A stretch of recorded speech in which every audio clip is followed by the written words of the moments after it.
ഞാനിപ്പോൾ cycle ഓട്ടുന്ന പണിയിലാണുള്ളത് guys. നിങ്ങൾക്കും cycle ഓട്ടുന്ന ആഗ്രഹമുണ്ടെങ്കിൽ പറയുക ഗൈസ്. ഞാനിപ്പോൾ ഓടിക്കാൻ പോകുന്നത് കാട്ടുമണ്ണാണ്. ഹലോ ഗൈസ്, നിങ്ങൾക്ക് ആകാശമാണ് കാണിക്കുന്നത് ഞാനിപ്പോൾ. Hi guys.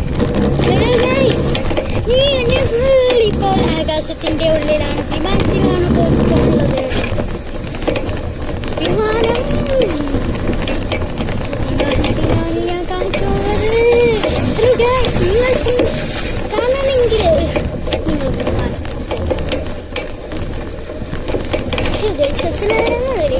നിങ്ങൾക്ക് ലൈക്ക് ചെയ്യുക, ഷെയർ ചെയ്യുക. നിങ്ങൾക്ക് ആകാശത്തിൽ പോകണമെങ്കിൽ വിമാനത്തിൽ കയറുക ഗൈസ്. Bye bye. ആകാശം കണ്ടല്ലോ, നല്ല ആകാശം, പൊതിഞ്ഞ ആകാശം, പൊതിഞ്ഞ ആകാശം, ആകാശം.